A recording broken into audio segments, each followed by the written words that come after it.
Hello everyone welcome to biology. तो आज हम स्टार्ट करबा फोर्थ सेमिस्टर रो कोर 9 इंपोर्टेंट लॉन्ग क्वेश्चन किछि। तो फर्स्ट क्वेश्चन अछि डिफाइन इकोलॉजी, देन कुछ discuss briefly about the ecological levels of organisation. First तुमको क्वेश्चन पचाउछि इकोलॉजी कोन, जेहेतु हमर पेपर रहिछि इकोलॉजी ऊपर, तो इकोलॉजी रो डेफिनेशन हमें लिखा पड़िबो। देन हमर इकोलॉजिकल लेवल ऑफ ऑर्गेनाइजेशन, तो ecological level of organization various hierarchical levels रे हमें पढ़िथिले, तो से सब विषय हमें डिस्क्राइब करबा ओनली। फर्स्ट आसुची डेफिनेशन पार्ट। डेफिनेशन कौन इकोलॉजी रो, तो ecology is the branch of biology that deals with the study of interactions between living organisms, जोटा कि बायोटिक कंपोनेंट कहूचे, and their physical environment. Abiotic component गोटे एरिया रे रहुथिबा समस्त लिविंग ऑर्गेनिजम, से स्मॉल एनिमल्स हुंतु, हमर प्रोकैरियोट्स हुंतु, यूकैरियोट्स हुंतु, प्लांट हुंतु, सब किछि सेथरे जाउछन्ति। ता सहित तांको चारि पाखरे थिबा तांको जो physical environment means abiotic components. Abiotic रे हमर के जाउची ना सॉइल जाउची, ओके, वाटर जाउची, देन एयर जाउची, माटी पानी और पवन जाउची। ता सहित किछि मात्रा रे हमर फायर्स भी एठी निया जाय था अबायोटिक कंपोनेंट अनुसार, जोटा कि बेसिक कंपोनेंट गुडाक soil, water, air and fire. Okay, then कुछ ए जो बायोटिक कंपोनेंट आउ अबायोटिक कंपोनेंट जितेबाला एकाठी मिसिकी रहउचंती ताको हमें इकोलॉजी बोली कहिथाउ। काहेकि ना हमर ए जो अबायोटिक कंपोनेंट गुडाक अछंती, से अबायोटिक कंपोनेंट ऊपर डिपेंडेंट न हेले ए बायोटिक कंपोनेंट बा लिविंग ऑर्गेनिज्म केबे हेले सर्वाइव करि परिबे नाही। लिविंग ऑर्गेनिज्म सर्वाइव करिया को, से मानकर लाइफ मेंटेन करिया को, से माने सॉइल ऊपर, वाटर ऊपर, एयर ऊपर एंड फायर ऊपर सब बेले डिपेंडेंट। ओके, देन नेक्स्ट कहूँ the term ecology was first coined by Ernst Haeckel in 1869। 1869 ने एर्नेस्ट हेकेल इकोलॉजी वर्ड टाको प्रपोज करथिले। देन कहूँ it originated from the Greek words oikos. ये जो इकोलॉजी वर्ड हमर कोठो आसीछि ना, गोटे ग्रीक वर्ड रो आसीछि, से ग्रीक वर्ड ना होछि ओइकस, OIKOS। तो ता माने कोन ना, से ओइकस मीनिंग होची हाउस बा ड्वेलिंग प्लेस। ओके, ओइकस मीन्स होची हाउस बा ड्वेलिंग प्लेस, जोटे कि किछि जीव माने बसवास करूचंती। देन ता सहित लोगोस वर्ड जो आसी, लोगोस वर्ड मीन्स कोन ना स्टडी, टू स्टडी। ओके, तो एठी हमें कोन पढुचे इकोलॉजी के, जदि हम भांगी दउचे दीटा वर्ड आसुची, गोटे होची ओइकस जोटा कि इको वर्ड आसी सेथिरु, देन आ गोटे होची लोगोस वर्ड जोटा कि मीनिंग होची स्टडी। तो इकोलॉजी आम जब देखा ओवरऑली कुछ it essential means the study of organisms in their natural homes. Organism से मानकर नेचुरल होम्स रे बा नेचुरल एनवायरनमेंट रे जो बसवास करछन्ती, तार एनवायरनमेंट सहित जा इंटरैक्शन रहउची, तारि ऊपर ही आम जब स्टडी करछे ताको हम इकोलॉजी बोली कहूछे। Ecology is the study of organisms in their natural homes. Then कुछ ecology explores how organism adopt to their environment, केमिति ऑर्गेनिज्म अडॉप्टेड होउचंती तांकर डिफरेंट टाइप रो एनवायरनमेंट को। फर्स्ट हमर एक्वास देखा जाउतला, एक्वास ऑर्गेनिज्म जो गुडा को एक्वास एनवायरनमेंट रे, एक्वास हैबिटेट रे केमिति रहउचंती, पुणी जो गुडा को पूरा मरुभूमि रे देखा जाउचंती से माने केमिति अडॉप्टेड होउचंती। तो एइटू हम देखि जाउ कोन ना इकोलॉजी रे केमिति ऑर्गेनिज्म माने तांकर डिफरेंट हैबिटेट रे से माने केमिति अडॉप्टेबल हो बॉडी रे कौन कौन नुआ चेंजेस आसुची जोटा कि ताको अडॉप्टेबल कराउची। देन कुछ how they interact with each other, केमिति से माने अदर ऑर्गेनिज्म सहित इंटरैक्शन करचंती कुछ, and how energy and matter flow through ecosystem. एवं आउ कौन आम ये देखुचे ना एनर्जी आउ मैटर, एनर्जीटा आमर प्रॉपर एनर्जी जोटा पूरा 100% एनर्जी कौटू आसूची ना सोलार सिस्टम रू, सन को पाखरु आसूची 100% एनर्जी। सन को पाखरु आसिला परे ताकू रिसीव करची फास्ट किए ना आमर ग्रीन प्लांट गुड़ाक जोड़ा कि रोचंती हमर कोन ना प्राइमरी प्रोड्यूसर, जो गुड़ाक प्राइमरी प्रोड्यूसर बा एगुड़ा को ग्रीन प्लांट जो गुड़ाक अछंती से माने फास्ट एनर्जी रिसीव कर जो मैंने इटिंग कर जो मैंने हर्बिभरस होउचंती सेकेंडरी एनर्जी फ्लो तांकर मिलुची एनर्जी कम मिलूँ देन हर्बिभरस मान कार्निभरस मान इटिंग कले पाखे एनर्जी टी कमी जाऊँगी तो 10% लेखा एनर्जी डिप्लेसन हो जाए तो ये कहुए कौन ना 10% डिप्लेसन ऑफ एनर्जी फ्लो तो यही सब कौट आम पढ़ी पार ना इकोलोजी अंडर ही आम पढ़ा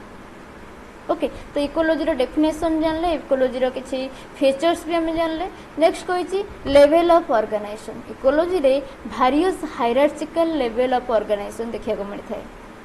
from individual level to the higher level तो आम देखा कौन कौन से गुड़ाक रोचे फास्ट कह the ecological hierarchy comprises various levels from individual organisms to the entire biosphere individual organism ru आरंभ करी entire biosphere so these levels help in understanding the structure and function of nature systematically okay ये जो level of organization हमको ecological organization ecological level of hierarchical organization structure बुझे थाए ता सहित natural systematic रो function भी हमको बुझे थाए देन फास्ट रोची ऑर्गेनिज्म लेवल ऑफ ऑर्गेनाइजेशन ने हमर इंडिविजुअल माने आसुचंती individual level of organization which this is the basic unit of study in ecology study रे first basic unit होची organism level of organization then which an organism refer to single living individual of any species गोटे organism कहले ये organism रो word जो रही हम कौन refer करछि ना वन सिंगल लिविंग इंडिविजुअल गोटे सिंगल लिविंग इंडिविजुअल जे कौन से स्पेसीज रही पारे सच एज प्लांट स्पेसीज रही पारे एनिमल स्पेसीज रही पारे और किछि माइक्रो ऑर्गेनिज्म भी हे पारंती बट सिंगल लिविंग इंडिविजुअल हेथिबे सब बडे जोटा कि बेसिक यूनिट ऑफ इकोलॉजी जेमती हमरो लाइफ रो बेसिक यूनिट होछि सेल सेमती हमर इकोलॉजी रो बेसिक यूनिट होछि कि ना ऑर्गेनिज्म बा individual level of organism which it includes the study of its morphology जो इंडिविजुअल बेसिक रो से स्टडी करिवो तो तार फास्ट मॉर्फोलॉजी देखिबो मॉर्फोलॉजी मीन्स तार outer structure it includes the study of morphology then physiology से specific single living individual physiology तार फंक्शन कौन रोची तार बिहेवियर केमते रोची देन से जो हैबिटेट रही तो से हैबिटेट केमिति अडैप्टेबल हेची केमिति से एनवायरनमेंट सहित से अडैप्टेबल हेची तो यहाँ हूँ organism level of organisation of level of organisation में आम देखुचे फर्स्ट गोटे यूनिट लेवल देन इथि हमरो सिंगल इंडिविजुअल आसुची जे कौन से स्पेसीज रो भी हो देन आम ये कौन स्टडी करछे तार मॉर्फोलॉजी स्टडी करछे ऑर्गेनिज्म रो फिजियोलॉजी स्टडी करछे तार बिहेवियर स्टडी करछे ता सहित केमिति से अडैप्टेबल हेची सेटा स्टडी करछे one example which single neem tree or a lion in the forest गोटे जंगल रे बा गोटे फॉरेस्ट इकोसिस्टम रे हमर गोटे सिंगल नीम ट्री हो और गोटे स्पेसीज लायन हो टाइगर हो जहाँ भी हो तो यहाँ कहुच्छे ऑर्गेनिज्म लेवल ऑफ ऑर्गेनाइजेशन बा individual level of organisation then next आसुची पॉपुलेशन केमिति आसुची ए जो ऑर्गेनिज्म लेवल ऑफ ऑर्गेनाइजेशन है गोटे सिंगल लिविंग इंडिविजुअल तो सी कौन करिवो ना तार बॉडी रो ग्रोथ हबो बॉडी रो ग्रोथ हेले फास्ट सेल रो ग्रोथ हबो सेल रो ग्रोथ परे फास्ट हमर कोन होची ना सेल रो ग्रोथ होची सेल मैच्योर हबो after maturing cell row division हबो सेल रो ग्रोथ हैला देन सेल रो डिवीजन हबो सेल डिवीजन बेले हमर एटी माइटोसिस देखा जाउची माइटोसिस देखा जाउची और मेओसिस देखा जाउची माइटोसिस मेओसिस हेले कौन हबो ना मल्टीपल सेल पुणी तैयारी हेबे तो एटी गोटे इंडिविजुअल लु तार मल्टीपल डॉटर सेल तैयारी हे जिवे तार डॉटर सेल गुडा को तैयारी हे जिवे बा तार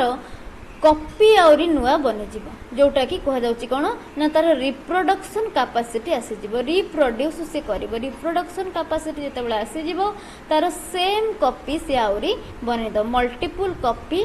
बने दबो सेम कॉपी ओके तो जते बेला सेम कॉपी गुडा को बने दबो तो वन सिंगल रु से एबे डबल हे गेलो डबल रु धीरे धीरे से मल्टीपल हे कि चलेबो मल्टीपल जितेबाला हो जाऊँगी से आसी जाऊँगी आमर कौन ना population a population consist of a group of individuals of the same species जो गोटे लिविंग इंडिविजुअल आम ऑर्गेनिज्म लेवल ऑफ ऑर्गेनाइजेशन नहीं तो सही गोटे सिंगल इंडिविजुअल सेम स्पेसीज जितेबाला से रिप्रोडक्शन करके मल्टीपल नंबर तार फॉर्मेशन करदेव मल्टीपल नंबर ऑफ कॉपी से फॉर्मेशन करदेव तो ताकू आम कहूचे कौन ना पॉपुलेशन एंड कुछ living in a particular area at a given time गोटे सेम टाइम पीरियड रे मीन्स गोटे पर्टिकुलर टाइम पीरियड गोटे 10 ईयर गैप जदि आम नौचे 10 ईयर गोटे जदि आम टाइम पीरियड नौचे से 10 ईयर रे गोटे पर्टिकुलर फॉरेस्ट रे एई जगह रे केतेटा टाइगर स्पेसीज देखिया को मिलुची बा केतेटा लायन स्पेसीज देखिया को मिलुची किंबा हमर गोटे गछ आमे देखोचे गोटे नीम ट्री हो किंबा हमर सैंडल ट्री भी हो जहाँ भी हो एई पर्टिकुलर एरिया रे पर्टिकुलर टाइम पीरियड रे केतेटा सैंडल ट्री बा केतेटा नीम ट्री बा केतेटा टाइगर स्पेसीज बा लायन स्पेसीज आमे जदि देखुचे बा ताको काउंट करूचे तो सेटा कहै जिवो सेई पर्टिकुलर एरिया रो सेई टाइम पीरियड रे से स्पेसीज रो पॉपुलेशन ओके तो पॉपुलेशन कौन है ना इंडिविजुअल लेवल ऑफ ऑर्गेनाइजेशन रे जो आमर सिंगल इंडिविजुअल ऑर्गेनिज्म आम नहुचे गोटे लिविंग ऑर्गेनिज्म सी जिते तार प्रॉपर मेटिंग पार्टनर पाउची मेटिंग पार्टनर पाइला पर से कौन करिवो ना से रिप्रोडक्शन करिवो रिप्रोडक्शन कले सेम कॉपी आउरी बनिबो सेम कॉपी जिते से बनै बनै मल्टीपल नंबर ऑफ कॉपी से बनै दउची बा बहुत गुड़िए से एका भलिया स्पेसीज रो जीव गोटे जगह रे बसवास करचंती ताकू आमे से पर्टिकुलर एरिया रो पॉपुलेशन बोली कहूछु पर्टिकुलर एरिया रो पर्टिकुलर स्पेसीज रो पॉपुलेशन बोली कहूछु देन नेक्स्ट लेवल आसुची कोन देखिबा देन कहूची population are studied in terms of their size density distribution then growth rate then birth and death rate कौन कहला पॉपुलेशन को आम केमती स्टडी करछु ना पॉपुलेशन नो साइज फर्स्ट देखा जाउची साइज मीन्स केते लार्ज पॉपुलेशन की स्मॉल पॉपुलेशन गोटे एरिया रे तार जेतिकी एरिया अच्छी से एरिया अनुଯାयी सेठी डेंसिटी केते अछि तापर देखा जाउची पॉपुलेशन नो डेंसिटी बहुत गुडी जीव अछंती किबा अल्प अछंती देन डिस्ट्रीब्यूशन प्रॉपर डिस्ट्रीब्यूशन होउची कि नै टोटली हमर जदी हम इंडिया देखिबा होल इंडिया रे बहुत गुड़े फॉरेस्ट अच्छी से फॉरेस्ट रे सबू फॉरेस्ट को डिस्ट्रीब्यूशन है कि से प्लांटा कि से एनिमल गुड़ाक रही कि गोटे जगह ही बहुत देखा जाउछन्ती आ गोटे जगह मोटे ना सेटा कह जाए प्रॉपर डिस्ट्रीब्यूशन देन तार ग्रोथ रेट जो जगह से देखा जाउछन्ती से केते अमाउंट रो देखा जाउछन्ती केते नंबर ऑफ देखा जाउछन्ती देन ताकर ग्रोथ रेटा केमिति होउची ग्रोथ रेटा भलो होउची किबा किछि डिजीज हे जाय कि से माने मरी जाउछन जोटा कि बार्थ रेट आउ death rate birth rate increase होउची कि डिक्रीज होउची डेथ रेट ता सेमती इनक्रीज होउची कि डिक्रीज होउची सेटा देखा जाए देन एग्जांपल गोटे को जे population of deer in a forest गोटे फॉरेस्ट इकोसिस्टम रे डियर मानकर पॉपुलेशन हरिण मानकर पॉपुलेशन जोटा देन पॉपुलेशन पर आसी जीव कोन कम्युनिटी पॉपुलेशन रे कौन होतिला ना सिंगल स्पेसीज थिला सिंगल स्पेसीज बा सेम स्पेसीज रो नंबर ऑफ इंडिविजुअल थिले गोटे स्पेसीज रो हेतिबे बहुत गुडे इंडिविजुअल थिबे बहुत गुडे धर टाइगर स्पेसीज हला टाइगर रो बहुत गुडे टाइगर खाली बाघ थिबे खाली लायन थिबे से होची से लायन पॉपुलेशन कुआ जीवो किबा टाइगर पॉपुलेशन कुआ जीवो बट कम्युनिटी रे कौन होची कम्युनिटी रे बहुत गुडे स्पेसीज आसी जाउचंती गोटे जगह रे हमर टाइगर भी रहूची गोटे जगह रे हमर लायन भी रहूची सेई जगह रे डियर भी देखिया को मिलुचन सेई जगह रे जेब्रा भी देखिया को मिलुचन जिराफ भी देखिया को मिलुचंती बार्ड्स माने भी देखिया को मिलुचंती तो ये सबु जंको डिफरेंट स्पेसीज जते बळे गोटे जगह रे ऑल टुगेदर रहउचंती ताको हमें कम्युनिटी बोली कहूछु ओ जे community refers to all the populations of different species living and interacting in a common area गोटे कॉमन एरिया रे गोटे कॉमन इकोसिस्टम रे गोटे कॉमन फॉरेस्ट हो गोटे जे कोनसी इकोसिस्टम हो से जगह रे हमरो टाइगर स्पेसीज भी थिबे डियर स्पेसीज भी थिबे बार्ड्स थिबे सेठी फ्रॉग्स थिबे सेठी स्मॉल स्मॉल इंसेक्ट भी रहउथिबे से मानकर भी पॉपुलेशन तो सबु जंक डिफरेंट स्पेसीज जेते बळे गोटे गोटे कॉमन एरिया रे ऑल टुगेदर रहउचंती ताकू हम गोटे कम्युनिटी बोली कहउछु Then it focuses on interspecific interactions like predation, competition, symbiosis and food chains. तो ये कौन होची इंटरस्पेसिफिक इंटराक्शन से फॉलो करमती कि प्रेडेशन बड़ जीव माने छोट जीव मान खाई जाउछंती कंपिटिशन ये आसूची ग्रोथ रे बंचिबार कंपिटिशन धर दीटा जाक आमर गोटे देखा जाउछंती कार्निवरस लायन भी आसूची टाइगर भी आसूची दी जण जाक आमर डिपेंड करछंती काहा ऊपर ना हर्बिवरस एनिमल ऊपर ओनली से एनिमल को खाई की बसिबे से डियर को खाई की बंचिबे से माने तो सेठी कंपिटिशन आसी जाउची बाघ और सिंह भीतर कंपिटिशन आसी जाउची देन आसूची सिम्बायोसिस जस्ट ए मिनिट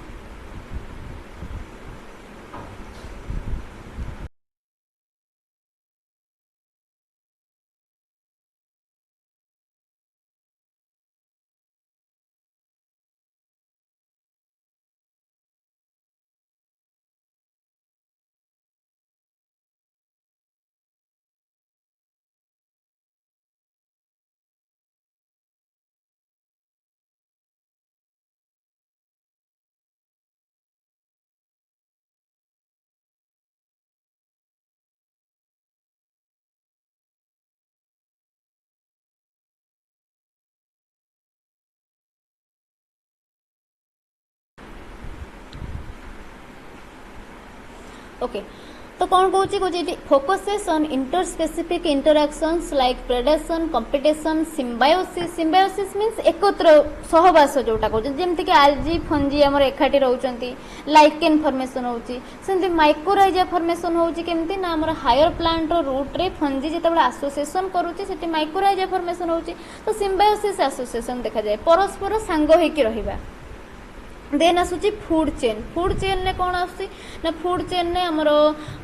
जमती कि बड़ ऑर्गेनिज्म माने रहिले आमर लायन रहिला धर टाइगर रहिला एमाने डियर को खाउचंती किंबा जेब्रा जिराफ एमान को खाउचंती से जो जेब्रा एंड जिराफ से माने रहिले बा डियर रहिला हर्बिवोरस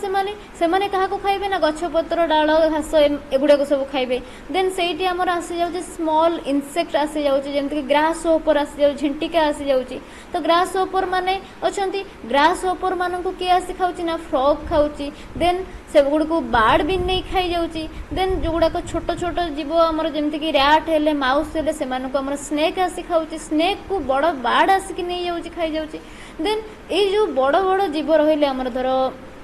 लायन हैला टाइगर हैला किंबा ये जो बड़ बार्ड्स रहिले जमती कि सागुणा छंचण तो से जिते मरी जाउचंती से जो शरीर जो अवशेषांश पड़ी रोची ताकू कौन करुच्ची ना आमर जो माइक्रो ऑर्गेनिज्म माने अच्छी से बैक्टेरिया हुंतु फंजी हुंतु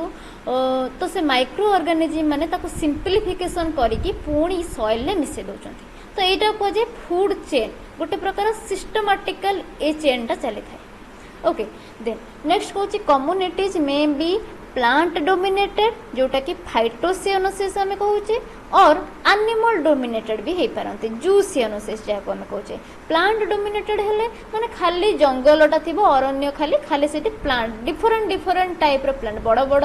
उडेड प्लांट अच्छा से लता जातीय गछ कि अच्छी आमर गुड़म लता जो गुड़ाक रोचे से गुड़ाक स्मॉल स्मॉल बुसेस से गुड़ाक देखा मिलूँ ग्रासेस भी देखा मिलूँ तो सब प्रकार plant dominated community animal dominated हेले बड़ बड़ ऑर्गेनिज्म अच्छा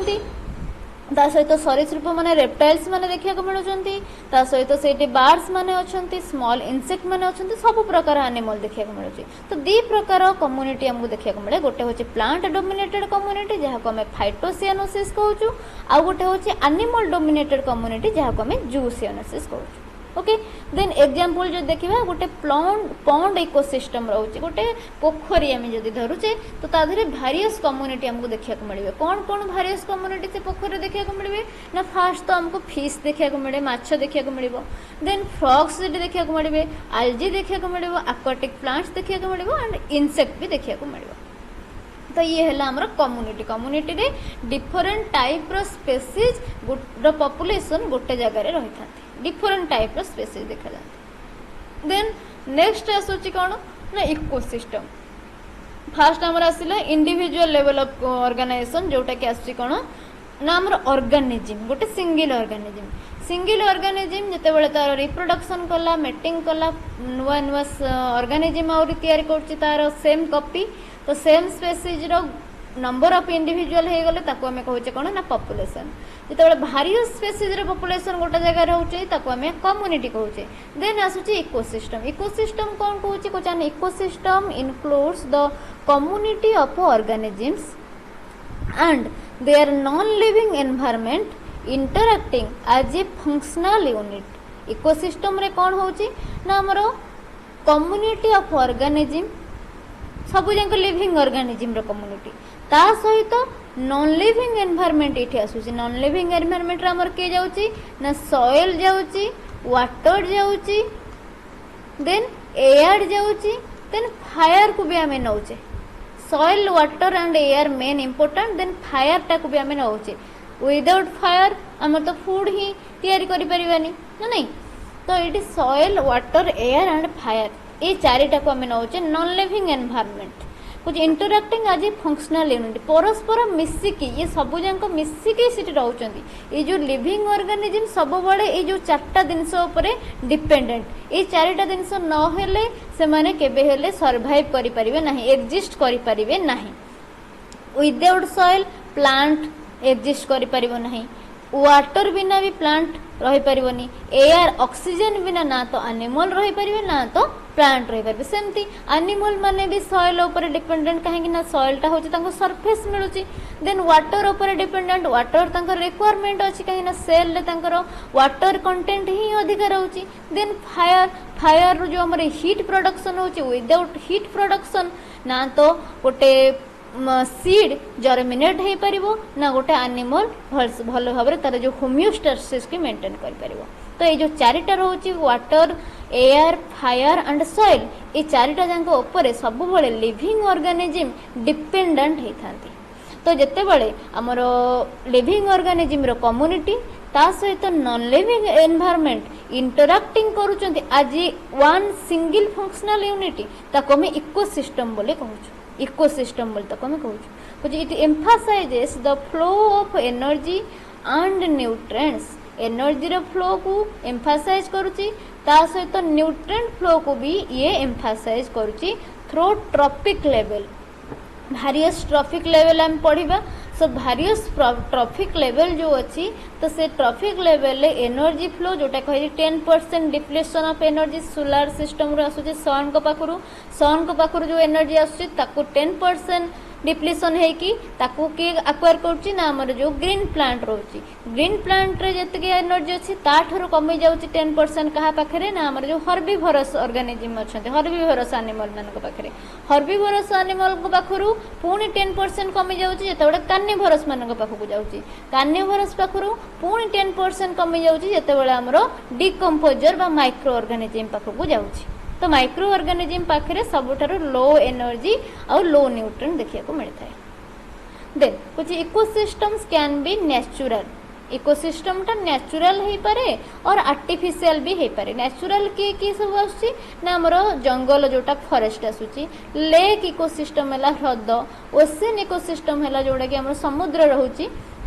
तो एगुड़ा कहते नेचुरल इकोसिस्टम आर्टिफिशियल इकोसिस्टम ताले कि ना हमर एक्वेरियम आम तैयारी करूचे गोटे आर्टिफिशियल एक्वाटिक सिस्टम तांको दउचे प्रोवाइड करचे सेठी सब प्रकार हमर कोन ना स्टोन पार्टिकल्स रखुचे वाटर रखुचे से ऑक्सीजन सफिशिएंट दउचे तो आमे एक्वाटिक एनवायरनमेंट गोटे आर्टिफिशियली बनै दउचे सेठी फिश माने भी रहि पाउचंती तो सेटा होचे कोन ना एक्वाटिक बा आर्टिफिशियल इकोसिस्टम देन आसुची क्रॉप फील्ड भी आम इकोसिस्टम करुचे आर्टिफिशियली ओके तो एगुड़ा होची हमर गोटे प्रकार आर्टिफिशियल इकोसिस्टम आउ जहाँ रही नेचुरल इकोसिस्टम देन इकोसिस्टम जदि एग्जांपल आम गोटे दउचे जे forest ecosystem with trees animals soil air and sunlight गोटे फॉरेस्ट इकोसिस्टम रे हमको ट्री देखिया को मिलिबो प्लांट एनिमल देखिया को मिलिबो ता सहित सॉइल देखिया को मिलिबो एयर देखिया को मिलिबो और ता सहित सनलाइट भी देखिया को मिलिबो एंड वाटर भी एठी हमरो अवेलेबल थिबो आफ्टर इकोसिस्टम तार हायर लेवल जदि कहबा कि आसीबो ना बायोम कुछ biome is a large regional ecosystem characterized by specific climate conditions, vegetations and animal life. गोटे लार्ज रिजनल इकोसिस्टम को आम बायोम बोली कहूँ. ए बायोम रे कौन कौन आसूची ना स्पेसिफिक क्लाइमेट कंडीशन आसीजी सेठी आसीगला पाणीपाग जलवायुर कथा क्लाइमेटिक कंडीशन सेठी आसीजी एनवायरनमेंट देन तार वेजिटेशन पैटर्न स्पेसिफिक हो को प्रकार चाष से जगह होची धान होची ना गहम होची धानटा कौन हुए ना धान को बहुत परिमाण रे पानी दरकार गहम चाष हेले गहम चाष पाई निगिड़ा माटी दरकार तार ह्यूमिडिटी अधिका सेठी आवश्यक से करेनी. एनिमल लाइफ सेमती जदि आमर एक्वाटिक इकोसिस्टम अच्छी तो एक्वाटिक रे केमती एनिमल रहिबे जदि आमर बहुत ठंडा होची पोलार रीजन सेठी एनिमल लाइफ डिफरेंट हबो आमर इक्वेटर पाखरे एनिमल लाइफ अलग हबो तो एनिमल लाइफ भी डिफरेंट डिफरेंट थाए. तो स्पेस गोटे जगह रे जदि स्पेसिफिक लार्ज रीजनल इकोसिस्टम को से नेला तार स्पेसिफिक क्लाइमेट कंडीशन रहला एका प्रकार क्लाइमेटिक कंडीशन भेजिटेशन एका भलिया रहिला एनिमल लाइफ भी एका भलिया रहिला. तो से प्रॉपर जो जगहटा आमे नेचे से जो लार्ज जियोग्राफिकल एरियाटा आमे नेचे ताकू आमे बायोम बोली कहूछु. Then कुछ biomes are defined mainly by their climate. ये जो बायोम टा आमे मेनली क्लाइमेट कंडीशन अनुसार ताको डिफाइन करू तार जलवायु बा पाणीपागर रेट बा पाणीपागर कौन अवस्था रही से अनुसार ही आमे ताको डिफाइन करू. जेमती कि क्लाइमेट आमर टेम्परेचर है कौ जगह बहुत गरम होची कौ जगह ठंडा अच्छी. देन रेनफॉल अनुसार कोटी बहुत वर्षा होची कोटी वर्षार लो अमाउंट होची कोटी मीडियम धरणर वर्षा होची. तो रेनफॉल अनुसार और टेम्परेचर अनुसार क्लाइमेट को आमे नहीं थाउ तो से क्लाइमेट अनुसार ही बायोम को आमे डिफाइन करू. ता सहित आउ कोन रहू ना plant type and dominant plant type ना को टाइप रो प्लांट जदी बहुत रेन होची तो घंच अरण्य से देखा जब कम वर्षा होची तो नॉर्मल बेसिस प्लांट से देखा तो बायोम्स मेनली आमर क्लाइमेटिक कंडीशन ऊपर डिपेंड कर सहित तार प्लांट लाइफ सहित डिपेंडेंट होची. तो एग्जांपल गोटे ट्रॉपिकल रेन फॉरेस्ट है डेजर्ट है ग्रासलैंड्स है तुंद्रा अंचल जोटा रोची तो एगुड़ा हूँ गोटे गोटे प्रकार बायोम. आफ्टर बायोम तार हायर लेवल ऑफ ऑर्गेनाइजेशन आसूची किए ना बायोस्फीयर. बायोस्फीयर कौन को the biosphere is the largest and most complex level of ecological organization. Biosphere टा होची हमर इकोलॉजिकल लेवल ऑफ ऑर्गेनाइजेशन सबुठारु लार्जेस्ट हायरार्चिकल लेवल एंड एटा होची most complex level of ecological organisation. Then कुछ it includes all living organisms on earth and the zones of air, land and water where life exists. तो biosphere कहले हमर आसुची ना सबुठारु लार्जेस्ट जोटा कि most complex level of organisation. तो एथिरे हमर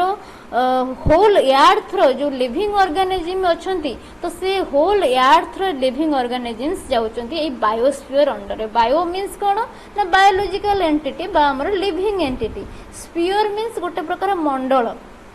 तो जोटी सब प्रकार जीव रही जैव मंडल बोली आम जहाँ कहे से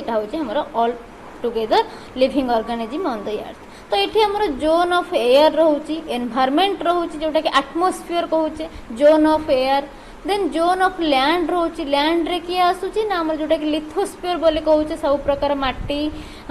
जाउची सेतरे पत्थर जाउची सेतरे बा हमर सैंड पार्टिकल्स जाउची हमर नॉर्मल जोटा कि स्थल भाग जाउची हायर पर्वत पहाड़ एगुडा को भी सब भी जाउची माउंटेन्स गुडा भी जाउची हिल स्टेशन गुडा भी जाउची. देन वाटर सिस्टम वाटर जिते अमाउंट रो वाटर हमर रहिची होल अर्थ रे zones of water water hydrosphere जोटा रहुची ओके जोटी कि हमर लाइफ टा एग्जिस्ट होची एटमॉस्फेयर लिथोस्फीयर एंड हाइड्रोस्फीयर थिबारु हमर ए बायोस्फीयर टा एग्जिस्ट करि पाउची. बायोस्फीयर को एग्जिस्ट हबा पई बा बायोस्फीयर निजे सर्वाइव करिया पई ए जो तीनटा रहिला एनवायरमेंटल फैक्टर जोड़ा कि रोचे हमर अबायोटिक एनवायरमेंटल फैक्टर किए ना हमर गोटे रहिला वाटर गोटे रहिला एयर आ गोटे रहिला हमर सॉइल. वाटर रो जो स्फीयर आसुची सेटा को आम कहचे कौन ना हाइड्रोस्फीयर। हाइड्रोस्फीयर बा जलमंडल। एयर रो जो स्फीयर आसूची ताको आम एटमॉस्फेयर कहूचु बा वायुमंडल बोली कहूचु। सॉइल रो जो स्फीयर आसूची ताको आम लिथोस्फीयर बोली कहूचु बा खनिज द्रव्य जोड़ा। तो वाटर एयर एंड सॉइल ये तीनटा जाक स्फीयर उपरे हमर ये जो जैव मंडल बा बायोस्फीयर सब बड़े डिपेंडेबल होता है। Without 3 environmental factor the biosphere cannot exist. Then the biosphere integrates all ecosystems and is influenced by global phenomena such as climate change. तो ये जो बायोस्फीयर सबू जाक इकोसिस्टम सहित इंटीग्रेट होकर रोचे। देन ये जो ग्लोबल फेनोमेना आसूची ये भी इन्फ्लुएंस होची जमती कि क्लाइमेटिक कंडीशन चेंज टेम्परेचर कम बेसी हवा रेनफॉल कम बेसी हवा ये सब आरि ऊपर ही डिपेंड करुची। देन इन कंक्लूजन होची ecology provides a framework for understanding the complex relationships in the natural world. Natural world रो जो कॉम्प्लेक्स रिलेशनशिप रही कहा कहा भितर ना ऑल लिविंग ऑर्गेनिज्म ता सहित नॉन लिविंग एनवायरमेंटल फैक्टर कुछ by studying various level of ecological organisation ecologist gain insight into the structure function and sustainability of life on earth रे हमरो देखा जाउची होल सबू जो प्लानेटरी सिस्टम रही ओनली अर्थ रे ही ए पर्यंत लाइफ रो एक्जिस्टेंस देखा जाइए। तो लाइफ जदि ये एक्जिस्ट करुच्ची तो लाइफ केमिति मेंटेन करुच्ची तार फंक्शन सब कौन रोचे केमिति से इंटरेक्शन करुच्ची परस्पर भितर देन तार सस्टेनेबल से केमिति होची अडेप्टेबल केमिति होची तार डिफरेंट टाइप रो हैबिटेट सहित। देन कुछ this knowledge is essential for addressing environmental issues such as biodiversity loss population and climate change ये सब जानिया पई हमें ecological level of organisation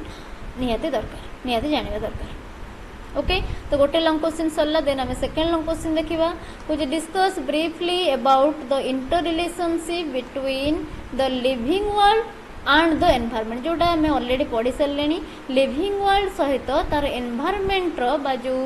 आबायोटिक component अच्छी तार कौन रिलेशन रोचे कौन पाई ए लिविंग वर्ल्ड लिविंग ऑर्गेनिज्म गुड़ाक से आबायोटिक कंपोनेंट उपर एते डिपेंडेबल होचंती। तो फास्ट इंट्रोडक्शन पैटर्न कुछ the living world includes all lifes of life all forms of life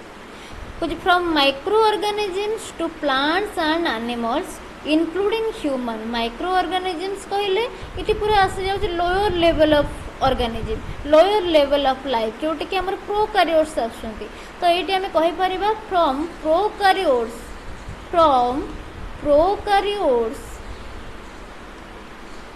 to eukaryotes from prokaryotes to eukaryotes माने आधरे हायर लेवल ऑफ ऑर्गेनाइजेशन जाउची लोअर लेवल ऑफ ऑर्गेनाइजेशन भी जाउची including human which the environment consists of all external factors that influence living organisms including abiotic component कौन जोड़ा को non living factor किए ना लाइक एयर हैला वाटर हैला सॉइल टेम्परेचर एंड सनलाइट ता सहित हमर बायोटिक कंपोनेंट भी जाउची बायोटिक कंपोनेंट रे अदर लिविंग ऑर्गेनिजम्स माने आसुचंती। So the environmental consists of all external factors that influence living organism। प्रत्येक एक्सटर्नल फैक्टर जाउची एनवायरमेंट रो जोडा कि अबायोटिक कंपोनेंट माटी पानी पवन टेम्परेचर सनलाइट ए सब ता सहित लिविंग ऑर्गेनिज्म भी जाउचंती माइक्रो ऑर्गेनिज्म जाउची प्लांट जाउची एनिमल्स भी जाउची ह्यूमन बीइंग भी जाउची। So the interrelationship between the living world and the environment is dynamic, continuous and interdependent। तो ये जो इंटर रिलेशन रोचे आम लिविंग वर्ल्ड सहित एनवायरमेंट यहाँ हूँ गोटे dynamic relationship continuous relationship and interdependent without the non living things without the abiotic component without the environmental factor the biotic component or the living organism living beings cannot be exist। okay then कौन पाई exist करू नांते सेटा हमें देखिबा why कुछ first कहूँ dependency of living organisms on the environment environment उपरे ये जो लिविंग ऑर्गेनिजम गुड़ाक बहुत dependable living organisms depend on the environment for all their basic need सबु प्रकार बेसिक नीड को फुलफिल करने पाई ए लिविंग ऑर्गेनिजम आमर जो चारिटा फैक्टर रोचे non living factor environmental factor ता उपरे से ऑलवेज डिपेंडेबल फास्ट आसुची एयर एयर उपरे कौन पाई डिपेंडेबल ना रेस्पिरेशन पाई श्वासक्रिया करिया पाई oxygen for animals carbon dioxide for plants animal जो गुड़ाक रहिले से ऑक्सीजन नेबे प्लांट जो गुड़ाक रहिले से कार्बन डाइऑक्साइड नेबे तो रेस्पिरेशन करिया बंच रहा पाई हमर रेस्पिरेशन निहाती जरूरी तो रेस्पिरेशन पाई से माने कहा ऊपर डिपेंडेबल हेबे ना एयर ऊपर आसीगला एटमॉस्फेयर ऊपर डिपेंडेबल हो गले देन आसुचे वाटर वाटर ऊपर कौन पाई डिपेंडेबल पुणी ना फॉर हाइड्रेशन फोटोसिंथेसिस किए करुच्ची ना प्लांट करुच्ची किछि बैक्टेरिया भी करुचंती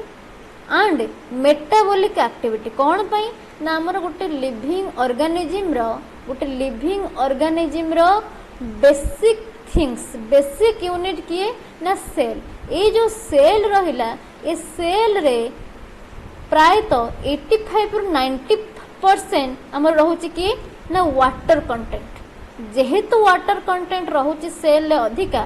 तो वाटर टा आम बॉडी रो मेंटेनेंस पे निहाती आवश्यक अछि तो फॉर हाइड्रेशन हो किंबा प्लांट रे फोटोसिंथेसिस करिया पे हो किंबा मेटाबॉलिक एक्टिविटी को मेंटेन करिया को हो हमको वाटर निहाती दरकार विदाउट वाटर गोटे लाइफ केबे हेले एग्जिस्ट करि परिबो नाही एयर गला वाटर गला देन नेक्स्ट आसुची सॉइल सॉइल कौन पाई आवश्यक सॉइल बिना कौन बंची परिबनी कौन पाई ना सॉइल हमको न्यूट्रिएंट्स जोगौची मिनरल्स जोगौची खनिज पदार्थ जोटा खनिज तत्व आसुची सेटा कोठु आसुची ना सॉइल ही आसुची ता सहित गोटे प्लांट एंकरेज होवा पई प्लांटा माटी रे धरी रखिया पई दरकार सॉइल दरकार देन मिनरल अपटेक पई सॉइल दरकार सेमती हमको जदी गोटे सरफेस न मिलुची तो आमे भी ह्यूमन बीइंग हो बा किछि एनिमल भी हो सी भी सर्वाइव करि परिबोनी केमती सर्वाइव करि परिबो बार्ड्स हेतिले हो बार्ड्स ता तार एयर रे बा एटमॉस्फेयर रे तार विंग्स अछि से उड़ी परिबो बट जोडा को एनिमल्स रहउचंती जोडा कि फुट रे चालुचंती फुट द्वारा रेस्टिंग करचंती से माने तो गोटे सरफेस ताको न मिलले से माने केबे हेले सर्वाइव करि परिबे नाही तो सॉइल टा भी मोस्ट इंपोर्टेंट फैक्टर हो जाउची आफ्टर दैट लाइट और टेम्परेचर बा जोटा कि फायर एक्सटिंग्विशर ओके कुछ इन्फ्लुएंस ग्रोथ रेट को ये इन्फ्लुएंस करूची लाइट और टेम्परेचर हमर गोटे सीड टा जर्मिनेट होवा पई गोटे मंजीरु गजा बाहरिया पई देन से गजा पुणी गोटे प्लांट रे कन्वर्ट होवा पई लाइट दरकार ता सहित टेम्परेचर भी दरकार तापमात्रा भी दरकार देन रिप्रोडक्शन पाई प्लांट हो किंबा एनिमल हो रिप्रोडक्शन पाई temperature is most essential then metabolism body रे मेटाबॉलिज्म पाई भी हमको टेम्परेचर दरकार सब बेले जदी टेम्परेचर लो रहउची सेटा हबनी कि टेम्परेचर हाई रहउची भी हबनी तो टेम्परेचर रे बैलेंस मेंटेन हवा दरकार टेम्परेचर अप डाउन और लाइट रो भी सेमती इसेंशियलिटी रहिछि देन इट एग्जांपल जदी देखिबा कुछ plants need sunlight for photosynthesis करिया पे प्लांट हमर सनलाइट को आवश्यक करे काहे कि फोटोसिंथेसिस रे कोन होची ना सनलाइट द्वारा जो सोलार लाइट हमर आसुची एनवायरनमेंट रू बा हमर नेचुरल जो मिलुची सोलार लाइट ता सहित नेचुरल अवेलेबल थिबा कार्बन डाइऑक्साइड गैस आउ वाटर कंटेंट किछि वाटर ड्रॉपलेट आकु मिसे कि प्लांट ग्लूकोज फॉर्मेशन करता है कौन फॉर्मेशन करता है ना ग्लूकोज फॉर्मेशन करता है यही प्रोसेस को कह जाए कौन ना फोटोसिंथेसिस प्रोसेस ये ग्लूकोज पुणी कोठी फॉर्मेशन होता है ना हमर क्लोरोफिल पिगमेंट प्लांट रही जो क्लोरोफिल पिगमेंट सनलाइट को अट्रैक्ट करुच्ची सनलाइट को रिटेन करके रखुची एंड कार्बन डाइऑक्साइड को भी से रिटेन करके रखुची ताको मिसे कि ग्लूकोज फॉर्मेशन करुची देन वाटर भी रिलीज होची ओके देन नेक्स्ट कोची herbivores depend on plants for food